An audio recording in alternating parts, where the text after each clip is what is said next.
So I'm James Hacon. I'm the Brand Strategy Director at Thai Leisure Group, and we've got two rollout concepts, Tycoon and Chow Prior, rolling out across the UK.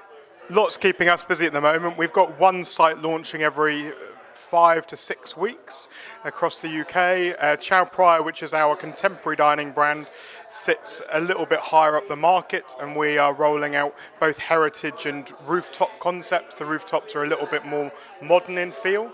So we've got Aberdeen and Newcastle coming up there in the next 3 or 4 months. And then before the end of the year, we've also got 5 more Tycoons, which is a very casual concept, sits alongside Hacon and those guys in the market. And that's, with that amount of launches, it's keeping us very busy.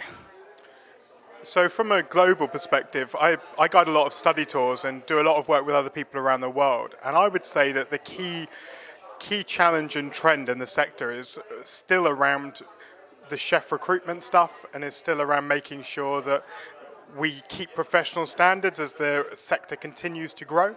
We're seeing this becoming more and more of a challenge, really, as we see more eating out the home occasions. I mean, the amount of eating out the home occasions a month is growing exponentially, and it's coming across the globe, really. So it's not an issue for one country, but for most. So I think Brexit is clearly a really important issue for us right now. We're still within that first 2 weeks after the vote, but I do think that there's been a little bit of a panic. I'm not an economist in any way, but I would say for the restaurant sector, where there's a few things that we need to kind of think about. One is that given many of our food items and our food stock are imported, there is going to be a cost increase there, I'm sure, over the next while, of which we're going to have to think about carefully as a sector. I think we're also clearly quite linked to Europe in terms of our staffing. You only need to go into any restaurant anywhere really in the UK, and the majority of staff will probably be European and increasingly so, unfortunately, less British.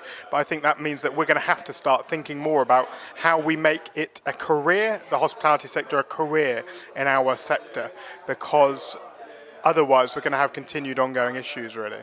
I think the last thing is, so many restaurant companies are at a point now at scale, because we're really the second market after the US in the world in terms of concepts that have been developed to a point where they can roll and scale. We are now in a position where so many people are looking internationally for expansion, and I think that's only going to increase. If you can put more of your eggs in different baskets, that's going to help you with your investors, and it's certainly one of the things that I'm being asked to advise on quite a lot at the moment. I think the trend that interests me most is the food-to-go piece and the kind of different brand formats. Lots of people have developed one really great concept, whether it be Jamie's Italian, whether it be the guys at Pret, and we're seeing those people all look at different formats. Draft Stop's been very successful in Dubai, as we know, and I think there's some really interesting stuff still to happen in that space. It was one of the things that as a company we're looking at within Thai Leisure Group, is whether we look at kind of a Tycoon to go model in terms of a grab and go concept for travel hubs. But first of all, we need travel hub locations. I think food delivery is clearly at a point at the moment where you can't ignore it. We're now trialling with Deliveroo. We're looking at other opportunities at the moment.